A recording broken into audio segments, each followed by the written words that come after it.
everybody, welcome to My Money Buddy, the monthly update from FinSafe in March 2020. What a quarter it's been, right? With coronavirus spreading all over the world, impacting thousands of people. And now we get to know that it's come to India as well. Of course, the impact on stocks has been felt earlier itself, especially with it impacting the world economy. Indian stocks have also been impacted, and we've seen a 7% fall in stocks. For those of you who've invested in mutual funds or in stocks, please remain invested. A 7 to 10% decline in market is normal, especially after we've had such a big run in the markets in 2019. It is normal to have these corrections. Also remember, these corrections are expected to be short term in nature.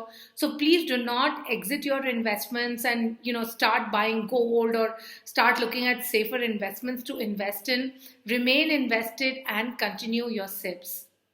Now, as far as the changes that happened in the last 1 month, well, I think the most important thing that you need to keep in mind as we come towards the end of this month is the fact that March 31st is the deadline to link the PAN and the Aadhar.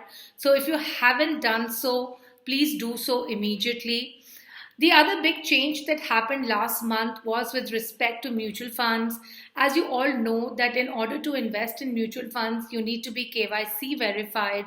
Now, earlier, if you could submit your KYC application and the investment form at the same time, that is not true anymore. You first need to complete your KYC. You need to get KYC verified, and only once you're KYC verified can you start investing or transacting.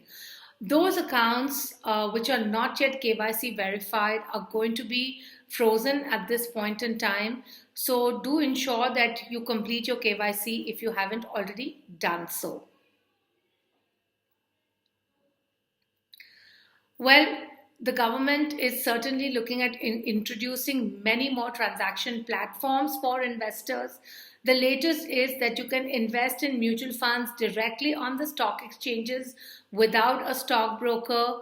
While it might be tempting to do so, we do strongly recommend that use the services of a financial advisor to guide you, and then use a transaction platform which you find convenient. Whenever you're looking at a transaction platform, one of the things that you also need to see is that what are the sort of reports that you're getting from that particular platform? Are they giving you capital gain reports? Are they giving you XIRR reports? And so on and so forth.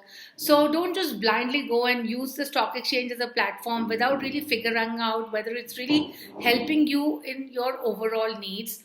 And finally, for those who are investing in PMSs, the upfront commission has been done away with. This means that you're saving at least 2 to 3% of the invested amount.